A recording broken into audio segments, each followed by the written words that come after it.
Hello students, मैं सुनील आप सभी का अपने चैनल एसएसटी विद सुनील में तहे दिल से स्वागत करता हूं। और सभी लोग बहुत ही मेहनत कर रहे होंगे और अपनी पढ़ाई पर पूरा कंसंट्रेट किए होंगे। मुझे ऐसा लगता है और मुझे विश्वास भी है। ओके, तो आज का अपना जो टॉपिक होने वाला है, लेकिन सबसे पहले चैनल को सभी जानते हैं, मंत्रिपरिषद और मुख्यमंत्री। ठीक है, मंत्रिपरिषद किसी भी प्रशासनिक व्यवस्था में मंत्रिपरिषद की एक महत्वपूर्ण भूमिका होती है। मंत्रिपरिषद में बहुत सारे मंत्री होते हैं।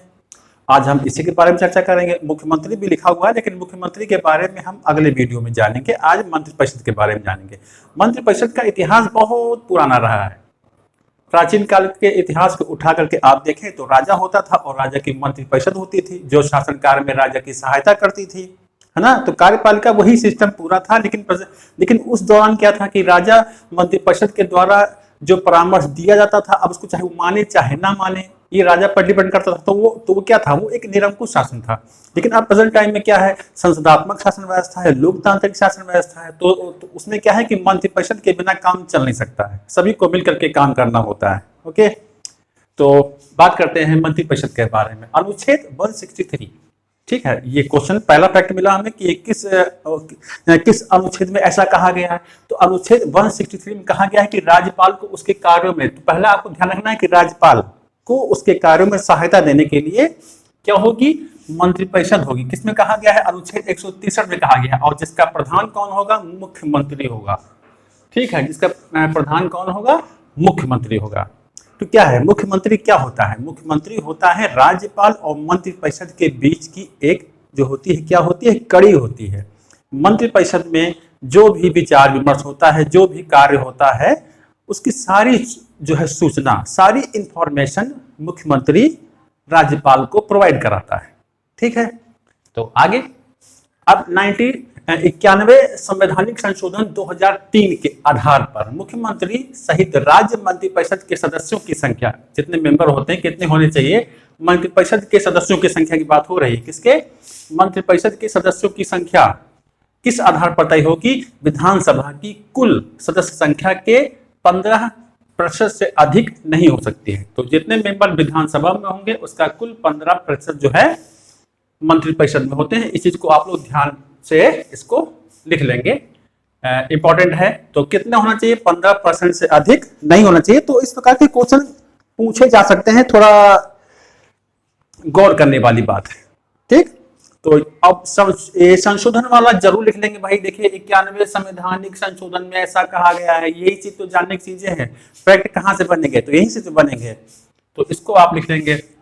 उसके बाद है कि जनसंख्या की दृष्टि से अगर कोई राज्य बहुत छोटा है, क्योंकि हमारे देश में क्षेत्रफल की निगाह से देखा जाए तो बहुत सारे राज्य बहुत बड़े बड़े हैं और कोई राज्य बहुत छोटे हैं, जैसे गोवा को ही देख लीजिए आप लोग, है ना। तो क्या है, जनसंख्या की दृष्टि से छोटे और विधानसभा की कम सदस्य संख्या वाले, जहां पर क्षेत्रफल भी छोटा हो और विधानसभा के सदस्यों की संख्या भी वहां पर कम हो, तो वहां पर क्या तय किया गया है, वहां पर यह तय किया गया है कि उन राज्यों में मुख्यमंत्री सहित 12 मंत्री होंगे। ठीक है, तो एक फैक्ट भी मिला। अब आगे आते हैं कि अगर जैसे हम विधानसभा के सदस्य बनते हैं या मंत्री पद प्राप्त करते हैं, लेकिन उस दौरान अगर हम विधानमंडल के सदस्य नहीं है, विधानमंडल माने जिसमें विधानसभा और विधान परिषद को मिलाकर के विधानमंडल जो है बनता है, तो क्या इसमें शर्त क्या है, ये यहाँ बहुत क्वेश्चन पूछा जाता है कि अगर मान लो आप मंत्रिपरिषद, है ना, विधानसभा के सदस्य जो हैं बन गए हैं, तो उस दौरान अगर आप विधानमंडल के मेंबर नहीं है, लेकिन आपका नाम जो है नामित हो गया है, तो उस दौरान सबसे बड़ी शर्त ये होती है कि आपको 6 महीने के भीतर विधानमंडल की सदस्यता आपको ग्रहण करना आवश्यक होता है। कितने माह, 6 माह। तो ये भी एक फैक्ट बना। तो इस प्रकार से, और सबसे ज्यादा जरूरी है कि भाई आप लोग इसको नोट डाउन जरूर करते रहा करें, क्योंकि इंपॉर्टेंट है, ताकि मेहनत भी सफल हो, आप लोगों को एक अच्छा कंटेंट मिले। इसके बाद है राज्यपाल द्वारा मुख्यमंत्री के परामर्श से मंत्रियों में कार्यों का विभाजन होता है। देखिए जो मंत्री होते हैं उनकी नियुक्ति कैसे होती है, मंत्री होते मतलब कि चुनाव होते हैं, फिर मंत्रियों के गठन, मंत्रिपरिषद के गठन के लिए मुख्यमंत्री जो होता है वो नामों की सूची मतलब तैयार करता है और राज्यपाल को प्रेषित करता है, उसको देता है ना। अब क्या होता है कि मुख्यमंत्री जो है अब सिफारिश करता है और राज्यपाल मंत्री पद उसको दे देता है। तो इसमें महत्वपूर्ण भूमिका होती है मुख्यमंत्री की, ठीक है। और कार्यों का विभाजन राज्यपाल के द्वारा कर दिया जाता है कि आपको ये मंत्रालय, आपको ये मंत्रालय ना, इसी प्रकार से। अब बात करें कि मंत्रियों की 3 श्रेणियां। देखिए मंत्री जो होते हैं वो 3 प्रकार के होते हैं। एक होता है कैबिनेट मंत्री होता है, जो कि सबसे महत्वपूर्ण, सबसे प्रभावशाली जो मंत्री पद है वो कैबिनेट ही कहलाता है या केंद्रीय मंत्री कहलाता है। और दूसरा है राज्य मंत्री होता है और तीसरा होता है उप मंत्री। अब इनमें क्या है कि जैसे कैबिनेट मंत्री है तो उसकी सहायता के लिए जो राज्य मंत्री हैं एक सहायक के रूप में कार्य करते हैं, या जो राज्य मंत्री हैं उनको स्वतंत्र प्रभार के रूप में एक मंत्री भी बना दिया जाता है।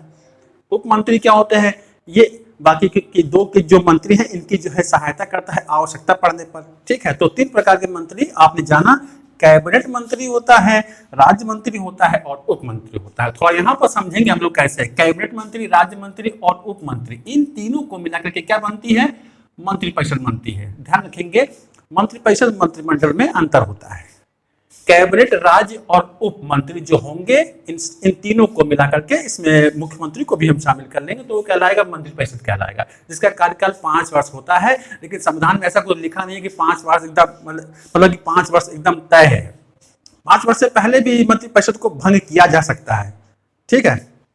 अब इसके बाद अब केवल जिसमें कैबिनेट मंत्री होते हैं और स्वयं मुख्यमंत्री भी होते हैं तो उसको हम क्या कहते हैं, मंत्रिमंडल होते हैं, उसको मंत्रिमंडल कहते हैं। मंत्रिमंडल में कैबिनेट मंत्री केवल होते हैं और कोई नहीं होता, मुख्यमंत्री और कैबिनेट मंत्री। तो मंत्रिमंडल और मंत्रिपरिषद में तो अंतर समझ में आ गया होगा। देखिए मंत्रिमंडल, ये राज्य वाले की बात कर रहे हैं, एक केंद्रीय मंत्रिमंडल भी होता है, तो सेम सिस्टम यही फॉलो होता है। अब बात करेंगे मंत्रिपरिषद का कार्यकाल जो होता है कि कब तक यह अपने पद पर या अपने कार्यकाल का प्रयोग करेगी, विधानसभा के विश्वास पर निर्भर करता है ना। क्योंकि विधानसभा के ही सदस्य तो सरकार बनाते हैं, मंत्रिपरिषद जो बनती है वो विधानसभा के सदस्यों से ही मिला करके बनती है। तो जब तक विधानसभा आपके पर विश्वास करेगी तब तक आप अपने कार्य को कर पाएंगे, ठीक। इसके बाद है क्वेश्चन पूछा जाएगा इसी से कि मंत्रिपरिषद का कार्यकाल किसके विश्वास पर निर्भर है, तो ऑप्शन दिए होंगे तो आपको बताना होगा विधानसभा। उसके बाद आता है कि मंत्रिपरिषद सामूहिक रूप से, है ना, जितने भी मंत्री होते हैं ये सामूहिक रूप से सारे के सारे किसके प्रति उत्तरदायी होते हैं ना, किसके प्रति उत्तरदायी होते हैं, विधानसभा के प्रति उत्तरदायी होते हैं। ये क्वेश्चन बहुत बनता है कि मंत्रिपरिषद सामूहिक रूप से सब मिला करके जो उनका ग्रुप होता है किसके प्रति उत्तरदायी होगा, तो ध्यान रखना है विधानसभा के प्रति। इनके बारे में एक कहावत भी है कि ये साथ में तैरते हैं और डूबते भी है ना, एक की गलती सबको ले डूबती है, ठीक है। तो इसीलिए कहा गया, ये पूछा जाता है कि किसके बारे में कहा गया है कि ये साथ तैरते हैं और साथ ही डूबते हैं, तो किसके बारे में, मंत्रिपरिषद के बारे में, है ना। तो बढ़िया फैक्ट मिला आपको आज का। उसके बाद है इसके कार्य क्या होते हैं, मंत्रिपरिषद के निर्णयों की सूचना मुख्यमंत्री द्वारा राज्यपाल को, ठीक है। ये तो मैंने बताया कि मंत्रिपरिषद क्या कार्य कर रहा है, इसकी सूचना सारी मुख्यमंत्री जो है राज्यपाल को प्रोवाइड कराता है। अगर केंद्रीय स्तर पर देखा जाए तो प्रधानमंत्री राष्ट्रपति को प्रोवाइड कराता है सारी इंफॉर्मेशन, मतलब केंद्रीय जो मंत्रिपरिषद होता है, केंद्रीय मंत्रिमंडल जो होता है। अब दूसरा काम है नीति निर्धारण करना, नीतियां बनाना, उनको लागू करना, फॉलो करना, ये सब चीजें इसमें आती हैं। अब उसके बाद तीसरा जो है विधानमंडल माने विधानसभा, विधान परिषद। कहीं कहीं पर ये एक सदनात्मक है, कहीं कहीं पर ये द्विसदनात्मक है, ध्यान रखेंगे। ये शासन का प्रतिनिधित्व, विधानसभा और परिषद माने विधान परिषद की बात हो रही है यहाँ पर, ठीक है। विधानसभा, विधान परिषद, तो ये क्वेश्चन बन सकता है। में सदस्यों के प्रश्नों आलोचनाओं का उत्तर देना। विधानमंडल में जो मंत्रिपरिषद होता है इसका ये भी कार्य मतलब होता है कि जो मंत्री होते हैं इनसे क्वेश्चन पूछे जाते हैं शासन को लेकर के कि किस प्रकार के क्या कार्य चल रहा है, क्या मतलब किसी भी मुद्दे पर जो सदस्य होते हैं वो इन मंत्रियों से क्वेश्चन जो है पुट अप कर सकते हैं और जिसका जवाब देना भी अनिवार्य होता है क्योंकि ये उत्तरदायी होते हैं अपने कार्यों के प्रति, ठीक है। इसके बाद है कानून निर्माण का कार्यक्रम निश्चित करना। ये तो मैंने वीडियो बना ही दिया है कि कानून निर्माण की प्रक्रिया क्या होती है, संसद में कैसे कानून बनता है, संसद में कह लो, विधानमंडल में कह लो, है ना। क्योंकि विधान जैसे राज्य में विधानमंडल होता है, केंद्र में संसद होता है, तो संसद में कानून निर्माण की प्रक्रिया मैंने बताई दी है, तो उसी को आप लोग जो है फॉलो कर दो। इस पर राज्य विधानमंडल में कानून का निर्माण कैसे होता है, विधानसभा में 3 वाचन, विधान परिषद में 3 वाचन, है ना। तो इस प्रकार से आप बता सकते हैं और राज्यपाल के द्वारा ये तो मैंने बताया हुआ है आप लोग को, अगर ना देखा हो तो वीडियो जरूर देख लीजिए इसका। उसके बाद है इसका जो 5वां कार्य होता है, और भी कार्य है, वार्षिक बजट पेश करना, है ना। वित्तीय वर्ष में वार्षिक बजट, बजट क्या होता है, मतलब कि साल भर का जो आय व्यय का लेखा जोखा होता है उसको कहते हैं हम क्या, बजट। बजट शब्द की उत्पत्ति हुई है कैसे, बजट जो है इंग्लिश भाषा का शब्द है जिसका अर्थ होता है चमड़े का थैला, है ना। तो इस प्रकार से कभी हम इस पर भी चर्चा करेंगे बजट के बारे में। तो मंत्रि परिषद का ये भी एक महत्वपूर्ण कार्य होता है, बजट पेश करना। तो इस प्रकार से ये सारे क्वेश्चन बनेंगे। तो आप लोग वीडियो को अगर ना समझ में आया हो तो एक बार फिर से देख सकते हैं, ताकि फैक्ट्स क्लियर हो सके आपके। तो कैसा लगा आज का ये वीडियो, कमेंट बॉक्स में कमेंट जरूर किया करें, ताकि मुझे भी मालूम हो सके कि आप क्या कमेंट कर रहे हो, आपके अंदर क्या चल रहा है, कोई क्वेश्चन तो नहीं है। तो मिलते हैं आपको नेक्स्ट वीडियो में, धन्यवाद।